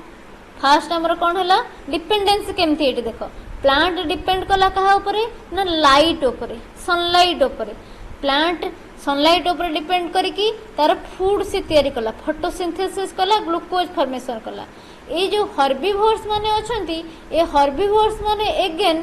plant उपरे डिपेंड कले खाइया पई प्लांट रो गछ रो जो रहुची डाल पत्र तार लीफ हैला तार फ्लावर हैला फूड फ्रूट हैला ए सब खाई की बंचुचंती तो इनडायरेक्टली जो देखिबा ए हर्बिवोरस माने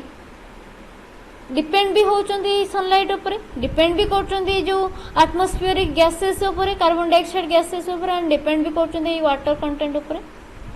डायरेक्टली डिपेंडेबल एंड इनडायरेक्टली भी ये माने डिपेंडेबल रहचंदी देन ये गला डिपेंडेंसी नेक्स्ट आसुची influence of living organisms on the environment influence केमती से माने होचंती कुछ organisms also modify and influence their environment in various ways कौन कौन वेरियस वेज अछि जेमते कि प्लांट हैला प्लांट प्रोड्यूस करूची कोन ना oxygen plant carbon dioxide intake करूची ता सहित हमको कौन प्रोवाइड करूची ना O2 गैस रिलीज करूची एंड ऑब्जर्व कला का को ना कार्बन डाइऑक्साइड गैस को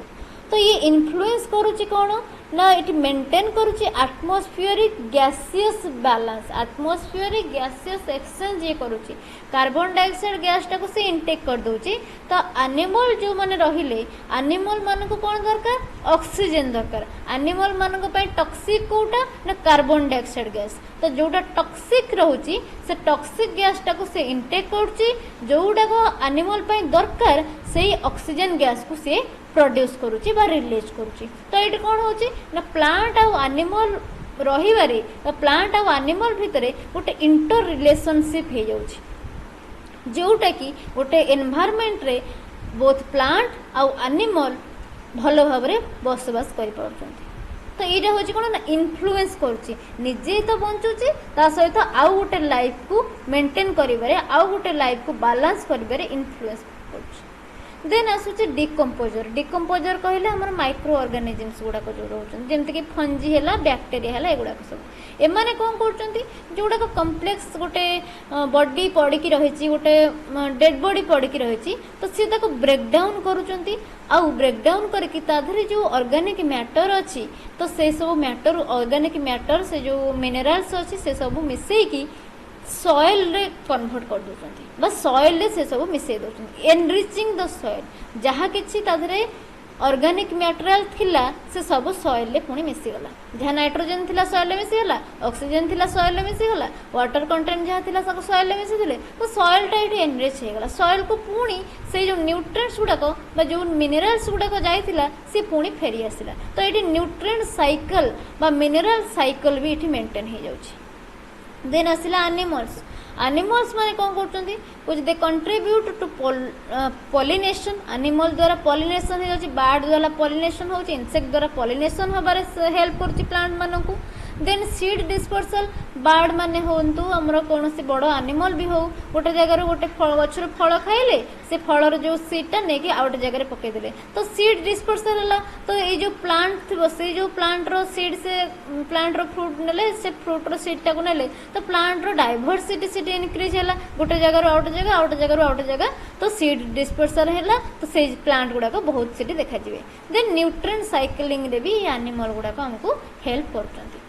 ओके तो ये है कौन ना लिविंग ऑर्गेनिजम्स को इन्फ्लुएंस केमती करचंती माने परस्पर लाइफ मेंटेन करिवारे इन्फ्लुएंस केमती करचंती example earthworms aerate the soil को एरिएट किए करूची ना हमर जिया एर्थवर्म जोटा रहउची it improving the fertility of soil माटीर फर्टिलिटी इंप्रूव करूची केमिति ना हमर सॉइल को हल्का कर दउची पोरस कर दउची जो कि ऑक्सीजन अवेलेबिलिटी अधिका बढ़ी जाउची तो सेति पई एर्थवर्म को हमें कोन को फ्रेंड ऑफ द फार्मर कृषकर बंधु कह जाय का गुना जिया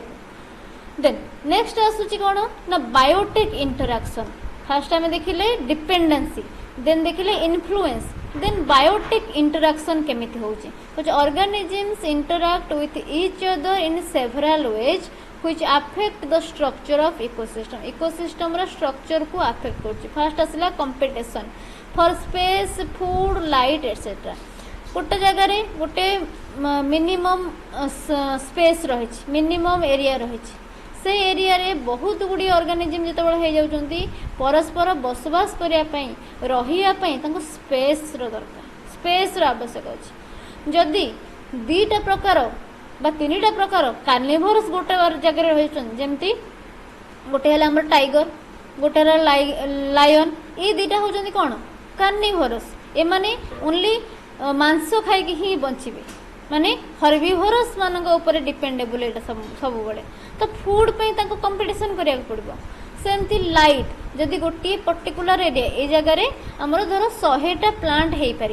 जदि 100 रु अधिका स्पेसीज हो जाती 150 और 200 स्पेसीज देखा जाती तो घंच जंगल हो जंगल घंच हो जाऊँगी तो बड़ बड़ प्लांट जो गुड़ाक थे से ऊपर लाइट टाक सनलाइट टाक आब्जर्व करेंगे जो गुड़ाक छोट छोट प्लांट थे से तो छाई रही से लाइट आब्जर्व करें तो बचापी कंपिटिशन आसीज ओके देन नेक्स्ट आसुची प्रेडेशन प्रेडेशन ने कौन होची ना one species feeds on another species जो गुड़ाक बड़ बड़ ऑर्गेनिज्म माने अच्छे धर बाघ अच्छी बाघटा खाई जाऊँ क्या ना डियर को हरिण को बाघ मारिकी खाई जाऊँ यहाँ हूँ प्रेडेशन आमर फ्रग अच्छी फ्रग खाऊँ क्या ना छोट छोट इनसेक्ट गुड़ाक झिंटिका है जिया जोक ए सब को खाई जाऊँ ये हूँ प्रेडेशन सेमती आमर माउस अच्छी माउस को आसिक आमर बार्ड माने नहीं जाऊँच बार्ड खाई जाऊँच और स्नेक भी ताको खाई जाऊँ ये हूँ कौन ना प्रेडेशन गोटे स्पेसीज आउ गोटे स्पेसीज को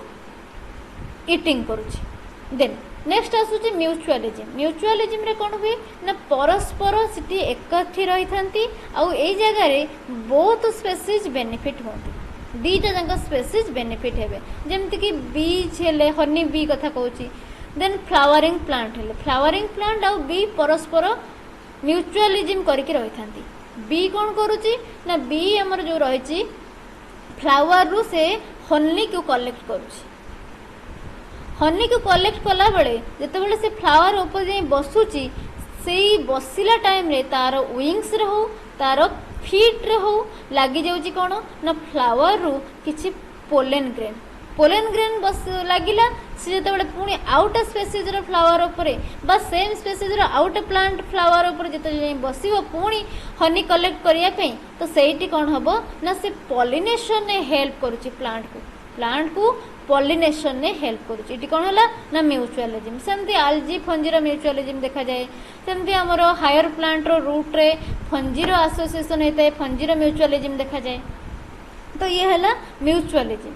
देन नेक्स्ट आसूची कौन पारासिटिज्म रे कौन हुए ना पारासाइट जोटा रोची से गोटे रोचे तादरे बेनिफिट हम गोटे स्पेसीज बा गोटे ऑर्गेनिज्म तादरे बेनिफिट हम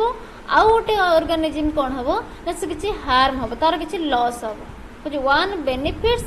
at the cost of another गोटे ऊपर से ता ऊपर हो कि बॉडी भितर हो डिपेंड करके रहिबो जोटी कि डिजीज भी से कॉज करि पारे डिजीज भी गोटे फॉर्मेशन करि पारे पारासिटिज्म ता कह जाए parasite then such relationship determine community structure and population dynamics ए जो relationship रहिला चारि प्रकार competition गोटे होची predation then mutualism गोटे होची parasitism एतिरे हमको कम्युनिटी रो स्ट्रक्चर देखिया को मिलुची ता सहित पॉपुलेशन डायनामिक्स भी देखिया को मिलुची नेक्स्ट आसुची अडैप्टेशन टू एनवायरमेंटल कंडीशन को से माने केमिति अडैप्टेबल होउचंदे अडैप्टेशन केमिति ग्रो करूची माने जदि हमें एक्वाटिक इकोसिस्टम देखिबा एक्वाटिक इकोसिस्टम रे जो फास्ट प्लांट देखा जाउथिले एक्वाटिक प्लांट तांको पाखरे हमरो जाइलम फ्लोएम देखिया को मिल नथला भास्कुलर सिस्टम देखिया को मिल नथला जत्ते बेले धीरे धीरे से माने लैंड को आसिले लैंड प्लांट जत्ते बेले फास्ट देखा गला सेठी फास्ट भास्कुलर सिस्टम प्रोड्यूस होबार देखा गला बा भास्कुलर सिस्टम रो डेवलपमेंट सेठी हमें देखिया को पाइले जेमते हायर प्लांट आसिला तार higher level of vascular system देखिया को मिलला सेमती जो गुड़ाक आमर रोचंती डेजर्ट रे जोटी बहुत मात्रा रे पानी रो सब बड़े अवेलेबिलिटी नाही ओके तो से जगह कौन हुए ना तार जो मॉडिफिकेशन देखा जाए तार लीफ गुड़ाक मॉडिफाइड होगी थर्न हो जाती से वाटर को आब्जर्व करके वाटर को स्टोर करके रखी था आउ जो गुड़ाक सब बड़े वर्षा जो होची से जो जगार गछ गुड़ाक तो सेठी तांकर भी गोटे प्रकार अलग स्ट्रक्चर अलग प्रकार फिजियोलॉजिकल कंडीशन देखा जाए तो यहाँ हूँ आडाप्टेशन कुछ organisms develop structural physiological and behavioural adaptation to survive and thrive in the environment रे सर्वाइव करिवारे ये ताको हेल्प करछि थ्राइव करिवारे भी हेल्प करछि देन कुछ कैक्टस जोटा रहउछि हाव थिक क्यूटिकल कैक्टस रो थिक क्यूटिकल थाए कोन पई ना वाटर रिड्यूस को लॉस जो रिड्यूस वाटर लॉस होछि डेजर्ट रे देखा जाए कैक्टस से सिटी कोन डेजर्ट रे कोन हुए ना मरुभूमि रे बहुत कम परिमाण रे वर्षा होता है तो तार जो क्यूटिकल रहिला से बहुत थिक थाए जोटा कि वाटर लॉस को रिड्यूस करे देन पोलार बियर आसिला पोलार रीजन रे कोन हुए ना बहुत ठंडा हुए से ठंडा रु रक्षा पाइबा पई तो तांकर थिक फर देखा जाए तांका बॉडी रे बहुत गुडा रुम देखा जाए तांका चमड़ाटा मोटा होता है एंड फैट लेयर डिपोजिट होता है कहीं कि ना to survive in cold climate रे बहुत ठंडा जगह रे सर्वाइव करिया पे पोलार बियर मानक बॉडी रे बहुत गुडी रूम देखा जाए आउ फैट डिपोजिशन देखा जाए आ तांकर चमड़ाटा बहुत मोटा होता है देन आसिला birds migrate to favourable climate during harsh condition ने कौन होती बार्ड आम देखा जाए चिलिका को बहुत परिमाण रे पक्षी उड़ी आसती विदेशी पक्षी कौन पाई ना क्लाइमेटिक कंडीशन जो सेपटे हार्श कंडीशन आसी जाए तो सी एपट को उड़ी आसती कह जाए कौन ना बर्ड माइग्रेशन गोटे जगह आउ गोटे जगह को पड़े जाती तो ये हूँ कौन पाई ना आडाप्टेशन एनवायरमेंटल आडाप्टेशन होता है कुछ these adaptation show how deeply interconnected life and environment केमिति लाइफ या एनवायरमेंट इंटरकनेक्टेड होचंती एटा देखाए कि ना ये आडाप्टेशन आफ्टर दैट हम देखिबा इम्पैक्ट ऑफ ह्यूमन एक्टिविटी ऊपर कौन इम्पैक्ट पकोछि कि कुछ humans have a major influence on the environment जेमति कि डिफॉरेस्टेशन हैला जंगल काटी दे नष्ट कर दोचन जंगल को देन पॉल्यूशन भी अधिका कि ह्यूमन माने ही करचंती अर्बानाइजेशन रूरल जगह बा जो गुड़ाक आमर फरेस्ट थिला जो गुड़ाक आगुरी चाष जमी थिला से सब को नष्ट कर दौरान से सब को पुणी मॉडिफिकेशन करिकी से सहरीकरण कर दौरान बड़ बड़ कोठाबाटी कर दौरान से किसी इंडस्ट्री कर दौरान इंडस्ट्रियलाइजेशन जो गुड़ाक रोचे अर्बानाइजेशन एंड इंडस्ट्रियलाइजेशन रास्ता घाट बहुत हो जाऊँगी जिते जनबसति बढ़ुची ह्यूमन पॉपुलेशन जिते इनक्रीज होउची नेचुरल पॉपुलेशन सेते डिक्रीज हो चलुची कुछ disturb natural ecosystem human population जिते इनक्रीज होउची हमर नेचुरल इकोसिस्टम सेते डिस्टर्बेंस देखा जाउची कुछ रिटर्न तो रिटर्न ने हमको कौन मिलूची ने एनवायरमेंटल डिग्रेडेशन हो जाउची जोटा कि ह्यूमन हेल्थ को अफेक्ट करूची जते बेला अर्बानाइजेशन अधिक हो जाउची रास्ता घाट अधिक हो जाउची चाष जमी गुडा को नष्ट कर दोछन तो खाइया को लोक पाउनांती जोटा कि ऑर्गेनिक फूड आ पाउनांती इंडस्ट्रियलाइजेशन बहुत हो गला एयर पोल्यूशन हो जाउची वेरियस हमर रेस्पिरेटरी डिजीज देखा जाउची डिफॉरेस्टेशन हो गला जंगल जातीय द्रव्य आ किछि मिलुनी मेडिसिनल प्लांट में देखिए को मिलुना वर्षा ठीक रे भी होनी तो क्लाइमेट कंडीशन ने भी सिटी किसी इम्पैक्ट पकाउची बायोडाइवर्सिटी मेंटेन करिवारे भी किसी इम्पैक्ट पकाउची ना नहीं ह्यूमन एक्टिविटीटा भी हमर नेचुरल इकोसिस्टम को बहुत अमाउंट रो बहुत रेट रे डिस्टर्बेंस करूची दस the inter relationship can both constructive and destructive depending on human choices human को कह जाए कौन ना वाइज एनिमल जेहेतु ह्यूमन को वाइज एनिमल कहूचे ह्यूमन बुद्धि अच्छी तो ह्यूमन तार एक्टिविटी अनुसार आमर इकोसिस्टम को बा नेचुरल एनवायरमेंट को कंस्ट्रक्शन भी करि पारे डिस्ट्रक्शन भी करि पारे ता चॉइस अनुसार देन नेक्स्ट आसी इकोसिस्टम रो बैलेंस हमें केमती करबा एंड फीडबैक मेकानिज्म कोन रहउची कोइ the interdependence creators a balanced ecosystem जदि इंटरडिपेंडेंस होउची ह्यूमन भी तार किछि से मेंटेन करछि वाइजली काम करूची तो इकोसिस्टम को बैलेंस करि परिबा हमें डिफॉरेस्टेशन बदल रे आफ्रेस्टेशन करिबा बहुत अमाउंट रो गछ लगेबा पॉल्यूशन को रोकिबा अर्बानाइजेशन जोटा होची हमरो मिनिमम जेमती दरकार सेतिकी करिबा जदि भी हमें अर्बानाइजेशन करूचे बहुत घर द्वारा करूचे रास्ता घाट करूचे तो हमें सेठी रास्ता कड़े हो घर रे बाड़ी रे हो किबा हमर जोटा कि रहउची रूफ रे हमर छात ऊपर जोटा कि रहउची गार्डन तयारी हो तो सेमती करि परिबा जते बेले ग्रीन गैलरी हमें सृष्टि करिबा तो हमको ऑक्सीजन भी ठीक अमाउंट रो मिलिबो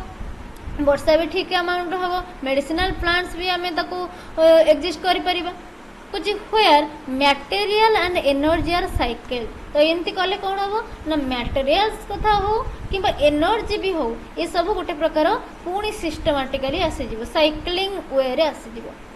देन कुछ प्रोड्यूसर माने किए ना आमर ग्रीन प्लांट कंज्यूमर माने सेकेंडरी जो माने रहला हर्बिवरस हुंतु देन कार्निवरस हुंता जो माने खाउचंदी then decomposer microorganism माने which maintain ecological balance producer consumer and decomposer ecological balance को maintain करछन then कुछ disturbance in one component affects the entire system जदी गोटे component रे हमर disturbance हो जाउची whole system को से affect कर दोची बुझियला कुछ for example over hunting of predator जदी ओवर हंटिंग हो जाउची कुछ it can lead to over pollution of prey species रो ओवर पॉल्यूशन हे डिस्टर्बिंग प्लांट लाइफ को ये डिस्टर्ब करबा देन नेक्स्ट आसुची के ना कंक्लूजन रे हमें देखिबा कुछ the inter relationship between the living world and the environment is fundamental concept in ecology. It ensures the survival, evolution and sustainability of life on earth. Understanding this relationship helps us make to informed decision for conserving natural resources and protecting ecosystem. Okay, तो second long question सरला एबे देखिबा third long question कोन कहूची कुछ what is soil profile कोन then discuss feature of its different zones with their significance first तो हमको सॉइल प्रोफाइल रो डेफिनेशन लिखिया पड़िबो देन कोन रहउची डिफरेंट जोन सब तार फीचर और तार significance first definition of soil profile कोन which is soil profile is a vertical cross section of soil रो जदि हम vertical cross section नउचे जो स्तर गुडाक जो लेयर्स गुडाक देखा जिवो ताकू हमें ही soil profile बोली कहताऊ ताकू हमें कोन कहताऊ ना soil profile which that reveals the different layer of horizons present in it तो एटी जो लेयर्स गुडाक देखा जिवो ताकू हमें horizon बोली कहताऊ which these layers are formed over time through various physical, chemical and biological processes such as weathering, leaching and organic matter decomposition. Soil profile हमें already पढ़ी थिले ओके तो सॉइल प्रोफाइल कौन होची ना जो डिफरेंट लेयर गुडाक फॉर्मेशन केमिति होची वेरियस फिजिकल केमिकल और बायोलॉजिकल प्रोसेस रे जेमति कि वेदरिंग प्रोसेस हला लीचिंग प्रोसेस ऑर्गेनिक मैटर और डिकम्पोजिशन प्रोसेस एगुडा प्रेशराइज है कि तार टेम्परेचर प्रेशर ए सब पड़े कि सॉइल पार्टिकल हमर तयारी होची But each layer of a soil profile has distinct physical and chemical characteristics and plays a significant role in supporting plant growth and maintaining ecosystem health. ये जो soil profile अच्छी जैसे में distinct physical और chemical characteristics देखिए तारा से significant role play करूँची plant रो growth को support करूँची ता सହିତ ecosystem health को भी maintain करूँची.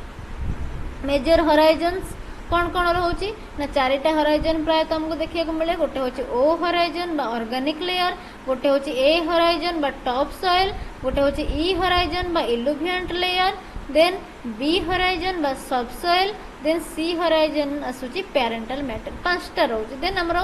आर हराइजन भी रोचे जोटा कि बेड रॉक छटा हराइजन देखिए को मिलिबो ओ हराइजन ने हमें कौन देखिबा organic layer which it is the uppermost layer जोटा कि पूरा ऊपर Bhagta which rich in organic matter such as decomposed leaves, twigs, dead animals and other plant and animal remains. इटा हमें ऑलरेडी पढ़ी थिले तो सेति पई जस्ट गोटे लुक दे देबा तो अपर लेयर जोटा रहिला अपर मोस्ट लेयर सेटे ऑर्गेनिक मैटर बा ह्यूमस रो डिपोजिशन हेताय तो सेटा होची कोन ना हमर O horizon found in forested and grassland area usually dark in colour due to high humus content थिबारु डार्क इन कलर। सिग्निफिकेंस कोन supplies nutrients to the soil enhance water holding capacity support microbial activity. Okay then next आसुची A horizon कहले topsoil ऊपरी भाग गला ता पर भागटा जोटा सेटा होची टॉप सॉइल कुछ also called true soil layer. प्रकृत रे आको माटी बोले कहबा काहे ना जो ऊपरी भागटा एटा डिपोजिशन हेता किछ एटा डिपोजिशन हेता मेन जोटा कि ट्रू सॉइल लेयर आसीबो कोठो ना ए होराइजन पकड़ो which it consists of a mixture of minerals organic matter water and air usually darker color हेता है than lower layer because the humus content। okay lower layer Tharu ये टिके darker हेता है तो zones of maximum biological activity एट हेता है including plant root earthworm and microbes. Significance कोन crucial for plant growth major site of seed germination and root anchorage. Seed germination भी एट हेता है रूट एंकरेज भी हेता है supports agricultural productivity. Then next आसुची थर्ड ई हॉरिजन बा इल्यूविएशन लेयर जाको कहचे कुछ found below the A horizon परे जे रहिला सेटा होची ई हॉरिजन बा इल्यूविएशन लेयर कुछ through it may not be present in all soil profile. सब प्रकार सॉइल प्रोफाइल इल्यूविएशन लेयर देखा जाए ना गोटे गोटे सॉइल प्रोफाइल ये देखा जाए थाए। तो this layer is light coloured poor in nutrients due to leaching हेतिबार इल्यूविएशन माने कोन होची इट गडी की माटीरु शस्यटा बा जो मिनरल्स तल को पड़े जाउची इल्यूविएशन हे जिबारु तो क्ले आयरन एल्युमिनियम ऑक्साइड ए सब लीचिंग हे जाउची। देन कुछ illuviation refers to the process by which soluble substances and fine particles are removed by downward movement of water जब डाउनवर्ड मूवमेंट करुच्ची soluble substance fine particles एगुड़ा सब धोई होगी जाए तले डिपोजिशन हो जाउची। ओके सिग्निफिकेंस कौन कुछ it indicates zone of loss और लीचिंग इटा होची जोन ऑफ लॉस एटी किसी देखिया को मिले खारिया जगहटा कुछ often present in forest soil and influence the chemical composition of lower layer रो chemical composition को ये बढ़े थाए और forest soil एटा प्राय तो देखा जाए थाए। then next आसुची बी होराइजन बा सब soil बी होराइजन को आमे जोन ऑफ accumulation बा इल्यूविएशन बोली भी कहि दो। accumulation कोन ना ऊपर लेयर जहाँ किसी सब धोई ही के आसी जाउची एटी आसी के सब accumulate हो जाउची कुछ minerals and nutrients like iron aluminum oxide clay and salt leached from upper horizons are deposited here जहाँ सब ऊपर भाग रो आसीला सब आसी डिपोजिट हो जाउची कुछ has less organic matter but rich in mineral इटी organic matter कम मिली थाए बट मिनरल बहुत परिमाण में मिलता है डेंसर आउ हार्डर देन टॉप सॉइल ठारू ये बहुत डेंस होता है आउ बहुत हार्ड भी होता है। सिग्निफिकेंस कौन कुछ it act as reservoir of minerals for plant root पाई मिनरल रिजर्वर भले काम करे कुछ important in determining soil fertility and structure soil structure पाई एटा बहुत important it provide support and anchorage to deep plant root जो प्लांट रूट बहुत डीप को जाउची से ए जो टॉप हमर सबसॉइल रहउची होराइजन बी गोटे सपोर्ट प्रोवाइड करता है एंड एंकरेज करता है। देन आसुची सी होराइजन बा पेरेंट मटेरियल जोटे मिलुची कोची made up of weathered rock fragment from which the soil has developed तो ये weathered rock fragment जो खंड खंड पत्थर जोटी की जो पत्थर चुना है कि हमर माटी तैयारी सॉइल तैयारी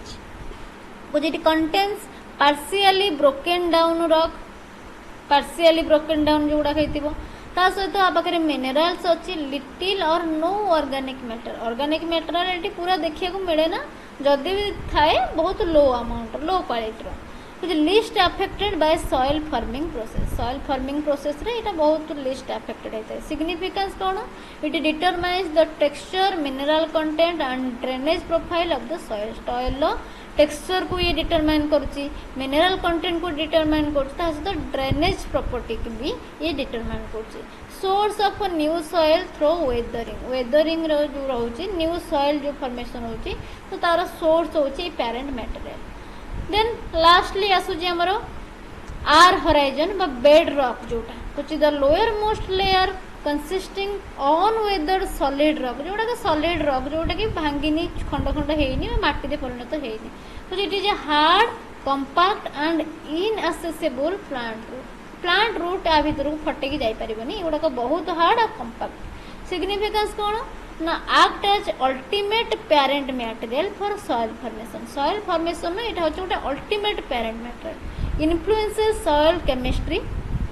and drainage pattern over time influence करता है soil chemistry को और drainage pattern को भी then in conclusion the soil profile is an important indicator of soil health and productivity soil health को indicate करे soil productivity को भी indicate करे each horizon plays a specific role in the soil ecosystem understanding soil profiles help in agriculture forestry land management and environmental conservation by informing decisions about irrigation crop selection and soil treatment irrigation ऊपर हमको भल से ध्यान देवा पड़िबो crop selection भी ध्यान देवा पड़िबो ता सहित सॉइल ट्रीटमेंट रे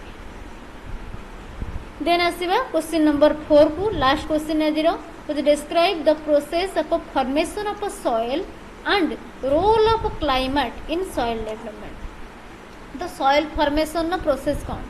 then क्लाइमेटिक कंडीशन नो कौन रोल रोचे सॉइल डेवलपमेंट हवा पे सॉइल फॉर्मेशन हवा पे क्लाइमेट रो जलवायु पानीपाग जो रही तार कौन इंपैक्ट पड़ुचे सेटा देखिबा सॉइल फॉर्मेशन फर्स्ट केमती होची सेटा देखिबा इंट्रोडक्शन पार्ट रे हम कोन लिखिबा ना सॉइल फॉर्मेशन केमती होची तो soil formation is a natural and slow process एटा बहुत स्लो प्रोसेस माने 1 सेंटीमीटर रो सॉइल तैयारी हवा पे मोर देन 100 ईयर लग जाए 1 सेंटीमीटर सॉइल तैयारी हवा पई मोर देन 100 इयर्स लग जाए कुछ by which rocks break down into smaller particle बड़ बड़ पत्थर खंड प्रेशर पाई की टेम्परेचर पाई की छोट छोट पार्टिकल्स रे तैयारी हेबे देन सी पुणी और मिक्स अप हो ग्राइंड हो एयर द्वारा हो हमर रेन द्वारा हो हेला परे ही जे से सॉइल रे कन्वर्ट होची कुछ ये प्रोसेस रे रॉक गुड़ा को हमर ब्रेक डाउन होंदे स्मॉलर पार्टिकल्स को and mix with organic materials to form a fertile medium that support plant life गोटे फर्टाइल मीडियम फर्टाइल सॉइल हवा पई एगुडी को आगे स्मॉल बड़ बड़ रॉक रु स्मॉलर पार्टिकल्स रे कन्वर्ट होंती देन ऑर्गेनिक मटेरियल सहित मिसंती मिसिला परे ही माने फर्टाइल सॉइल रे कन्वर्ट होंती तो this process is also known as pedogenesis ये जो सॉइल फॉर्मेशन प्रोसेस को हम पेडोजेनेसिस बोली कहतो एटा इंपोर्टेंट रहउची 1 मार्क क्वेश्चन पचारिबो व्हाट इज पेडोजेनेसिस बा एमिति भी पचारि पारे soil forming process the process by which the soil is formed is called what ना pedogenesis which it involves a combination of a physical chemical and biological process acting over long period of time it physical process जाउची chemical process भी जाउची ता सहित biological process भी जाउची among the various soil forming factors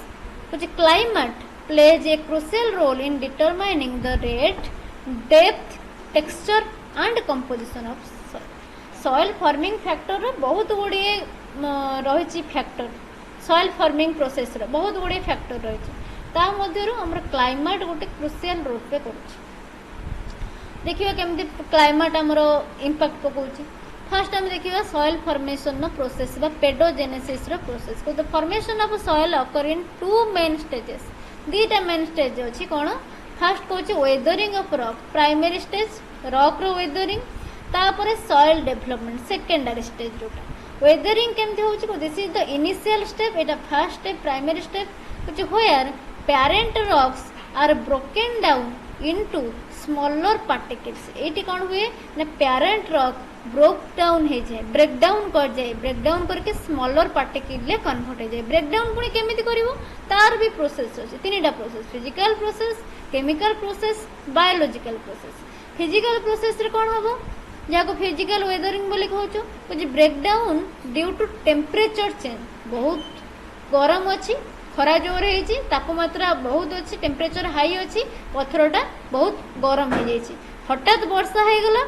पत्थर ठंडा हो गला जिते ठंडा हो जाऊँ स्टोन हो कि आमर रॉक हो जिते टेम्परेचर रो चेंजेस आसी जाए बहुत गरम अच्छी संगे संगे आम ठंडा कर दौचे फ्रिज कर दौचे फ्रिजिंग कंडीशन आसी जाऊँगी तो सी कौन हम ना फ्रैक्चर हो फाटीज एमती बहुत थर सी छोट छोट खंडरे कन्वर्ट हो गला तो ये कौन है ना टेम्परेचर चेंजेस जो हो फ्रिजिंग एंड थाउइंग कंडीशन जो हो विंड द्वारा हो जोरे पवन देला किसी आमर गड़िकी पत्थर पूरा पहाड़ हो कि पर्वत हो तार ऊपर भाग पत्थर गुड़ा गड़िकी तलक पड़े आसे गड़िकी आसला बेले पार्टिकल्स गुड़ाक ब्रेकडाउन हो जाऊँगी वाटर थ्रो रे वाटर करेन्ट रे किसी आमर जदि वाटरफॉल अच्छी वाटरफॉल द्वारा किसी गड़िकी तलक आसिले तो गड़िकी जिते आसुन से भी ब्रेकडाउन हो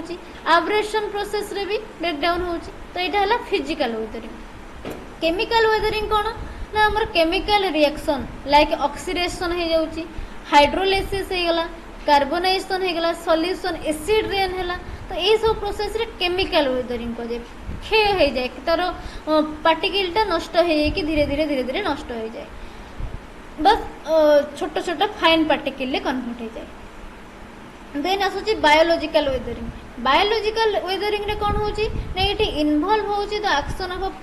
प्लांट रो रूट जिते भितर भितर को जाऊँगी से फटे फटे के जाऊँगी माइक्रोब्स रो किछि एक्शन अच्छी लाइकेन ये ग्रो कर पत्थर तो लाइकेन देखा जाए फंजी वाइल्ड रहती तो से धीरे धीरे पत्थर को खाइबा स्टार्ट करती पत्थर को कौन करती ना खोली खोली गात कर दिखती खोली खोली गात कला बेले जो स्मॉल पार्टिकल्स गुड़ाक रहा जो फाइन पार्टिकल्स रहा से गुड़ाक आज सॉइल आम यूज कर एंड एनिमल्स द्वारा भी एनिमल्स केते गुड़ा अच्छा जोड़ा कि पत्थर को खोलिकी आमर से कौन ना गात करके रहती कुछ हुईज प्रोड्यूस एसिड एसिड भी किसी प्रोड्यूस करती एक्सपर्ट प्रेशर टू ब्रेक करती रॉक रिजल्ट कौन हुए ये सब प्रकार रे रॉक रो ब्रेकडाउन है फिजिकल द्वारा हो केमिकल हो कि बायोलॉजिकल वे रे हो रॉक ब्रेकडाउन है तो रॉक ब्रेकडाउन हेले कौन हम ना फॉर्मेशन हम mineral particles like sand silt और क्ले सैंड फॉर्मेशन है देन तापर टिके जदि देखिबा सिल्ट फॉर्मेशन होची आउ टिके जदि फाइन पार्टिकल देखिबा क्ले फॉर्मेशन वाटर मिसी गला क्ले देबो कहले तो ये रहिला रॉक रो वेदरिंग बा primary stage of soil formation after that secondary stage soil development के सॉइल फॉर्मेशन हो गला सैंड सिल्ट क्ले फॉर्मेशन हो गला तार डेवलपमेंट के सेकेंडरी स्टेज तो this stage involves the enrichment of the weather material with organic material ये जो वेदर मटेरियल सहित ऑर्गेनिक मटेरियल रो एनरिचमेंट हम resulting in the true soil ये तैयारी हम फर्स्ट स्टेज रे एडिशन ऑफ ऑर्गेनिक मैटर कौन ना dead plant dead animal decompose है फॉर्मेशन है ह्यूमस then leaching है कुछ movement of soluble minerals and nutrients from upper to lower layers by water वर्षा है ऊपर लेयर रे वर्षा है तो जो भेदिकी जो गुड़ाक soluble particle से तल को डिपोजिशन हो गला तो leaching process then formation of soil horizon भी सेमती लेयर गुड़ाक फॉर्मेशन है धीरे धीरे लेयर्स फॉर्मेशन है O layer A B C gradually develop है देन ई एंड आर आम गोटे गोटे जगह देखा जाती then biological activity microorganisms है insect and plant root further mixing कले और एरिएट कले सॉइल को देन कौन कौन फैक्टर रोचे जोड़ा कि सॉइल फॉर्मेशन को इन्फ्लुएंस करता है तो soil formation is influenced by 5 major factor गोटे हूँ पेरेंट मटेरियल जोटा कि पूरा खनिज द्रव्य रोचे minerals particle then climate condition then topography soil texture जोटा आम देखुचे तार ऊपर भाग टोपोग्राफी बायोलॉजिकल फैक्टर किसी रोचे देन टाइम बहुत इंपोर्टाट होची कौन ना टाइम गोटे 1 सेंटीमीटर सॉइल जो तैयार होची ताको 100 इयर्स लगे माने टाइमटा ये मोस्ट इंपोर्टाट देन कौन कौन रोची रोल कहार ना क्लाइमेटिक कंडीशन सॉइल फॉर्मेशन होगापी आम ये 5टा मेजर फैक्टर देखिले बट ये जो क्लाइमेट रोचे गोटे major factor so climatic condition कौन रोल रोचे But climate is considered the most dominant factor in soil formation. It influences weathering rate, organic matter decomposition and soil moisture component. Weathering rate को ये बढ़ाऊँगी organic matter deposition रे भी ये influence करछि ता सहित सॉइल मॉइस्चर कंटेंट सॉइल जो water content water holding capacity को भी ये इंक्रीज और डिक्रीज करछि केमिति फर्स्ट देखिबा टेम्परेचर कौन होछि केमिति तक अफेक्ट करछि जे high temperature speed of chemical weathering high temperature जदि अछि ऑक्सीडेशन हाइड्रोलाइसिस हमर शीघ्र शीघ्र हो जाउछि केमिकल वेदरिंग ता हमर जल्दी जल्दी हो जाउछि एंड ऑर्गेनिक मैटर डिकम्पोजिशन भी सेमती होउछि अधिक तो जे in hot and humid climate जदि क्लाइमेट ता हॉट अछि ता सहित ह्यूमिड कंडीशन अछि तो soil formation is faster and deeper soil formation ता बहुत जल्दी जल्दी हो जाउछि देन जदि कोल्ड क्लाइमेट अछि जदि ठंडा पड़ी जाइछि ठंडा पड़ले कोन हबो सॉइल टा स्लोली डेवलप हबो कोल्ड क्लाइमेट रे सॉइल डेवलप टा स्लो हबो हॉट क्लाइमेट रे सॉइल डेवलप टा फास्ट हबो एंड कोल्ड कंडीशन ने ऑर्गेनिक मैटर डिकम्पोजिशन भी स्लो हबो leading to humus rich soil हमर फॉर्मेशन हबो स्लोली देन ये गला टेम्परेचर रेनफॉल केमती ताको इंपैक्ट पकोछि बा प्रेसिपिटेशन कोछि जोटा ऊपर वर्षाटा हबा तो heavy rainfall influence chemical weathering and it promotes leaching of nutrient यदि बहुत रेनफॉल होछि केमिकली वेदरिंग ऑक्सीडेशन सब बेले ओदा रहिला ऑक्सीडेशन अधिक हेबो मॉडरेट रेनफॉल जदि होछि it support vegetation moderate rainfall हेले भलो चाष फसल भलो हबो कुछ व्हिच ऐड ऑर्गेनिक मैटर फसल भलो हेले ऑर्गेनिक मैटर ऐड हैला एंड एरिड रीजन जोटी बहुत कम परिमाण में वर्षा होछि सेठी लो रेनफॉल रीजन जोड़ाक it result in shallow soil से हल्का माटी देखा मिलो से गुड़ाक बहुत भल नथिबो तार फर्टिलिटी पावर भल नथिबो बा सालिनाइजेशन बहुत देखा जाय सॉल्ट कंडीशन सॉल्ट अकुमुलेशन हेतिबो से सॉइल भल चाष बा प्लांट ग्रोथ सेठी हे परिबो नै देन आछि moisture availability moisture cone water content which it affects the availability of a salt organism soil ने जो organism माइक्रो ऑर्गेनिज्म थांती जदि भलो मॉइस्चर कंटेंट अछि तो ऑर्गेनिज्म भी माइक्रो ऑर्गेनिज्म भी सेठी भलो भाबे देखै को मिलिबो रूट ग्रोथ भी भलो भाबे इजीली हे जिवो रूट टा माटी रू तळको फुटी इजीली ग्रो करि परिबो देन कुछ water is essential for nutrient transport पई हमर वाटर टा most important essential particle chemical reaction पई भी देन प्लांट रो अब्जॉर्प्शन पई भी वाटर एसेंशियल देन नेक्स्ट आसुची wind and climate extreme wind केमती ताको अफेक्ट होची कुछ in dry climate wind halogen can remove top soil जदि ड्राई क्लाइमेट अछि वर्षा जमा होनी जोर पवन दउची तो टॉप सॉइल धूली जोटा उड़ी जाए माटी ऊपर जोड़ाक रही टॉप सॉइल जोड़ाक रही से सब उड़ी जीव धूली फ्रोस्ट एक्शन जदि आसी कुछ कोल्ड रीजन ने इटा फिजिकल वेदरिंग करिवो रॉक को फ्रैगमेंट कर दो खंड खंड कर दो तो विंड और क्लाइमेट एक्सट्रीम भी आसु देन एग्जांपल जो देखिबा क्लाइमेट और सॉइल रो रिलेशनशिप कोन रहउची क्लाइमेट टाइप ट्रॉपिकल बा जोटा कि हॉट और वेट क्लाइमेट रहउची सिटी रिजल्टिंग सॉइल टाइप होची लैटराइट सॉइल सिटी देखा जाए जहार फीचर रोचे रिच इन आयरन से आयरन रिच होता है सहित एल्युमिनियम भी तादरे बहुत थाए लीच न्यूट्रिएंट देखा मिले देन एरिड क्लाइमेट जदि आसुची जोटा कि हॉट आउ ड्राई कंडीशन जदि आसुची हॉट एंड वेट हेले ताको ट्रॉपिकल कहूचे सेठी लैटराइट सॉइल आसुची एरिड हेले हॉट आउ ड्राई कंडीशन आसी सेठी कोन हो ना डेजर्ट सॉइल बा मरुभूमि तो सेठी सैंडी आउ पुअर ऑर्गेनिक मैटर वाला सॉइल देखा बहुत बालिया माटी देखा मिले ऑर्गेनिक मैटर से कम थी देन टेम्परेट रीजन ने ब्राउन फॉरेस्ट सॉइल देखा मिले क्रेनोजेम देखा मिले तो जोटा कि nutrient rich and ideal for agriculture ये फसल भल हम then cold and humid soil जो देखिए ह्यूमिड क्लाइमेट रीजन कोल्ड और ह्यूमिड क्लाइमेट रीजन तो ये पोडजोल्स देखा मिले जोटा कि एसिडिक इन फीचर तार थी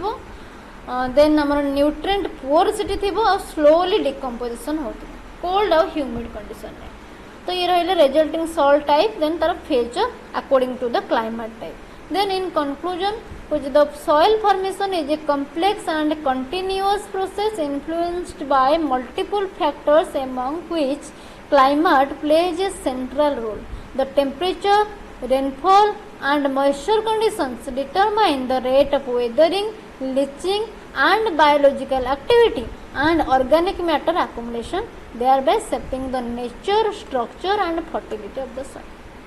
बुझिएला. Then कुछ understanding the role of climate in soil development helps in land management, agriculture and soil conservation strategies. तो चारिटा लॉन्ग क्वेश्चन हमरा सरला. देन नेक्स्ट क्लास रे आउ नेक्स्ट लॉन्ग क्वेश्चन देखिबा. जो मानकर किछि डाउट्स रहउछि से माने मते कमेंट सेक्शन में पचारि परिबे. एंड नेक्स्ट क्लास रे हम नेक्स्ट पार्ट सरेबा. जो माने चैनल को सब्सक्राइब करने सब्सक्राइब करने एंड समस्त को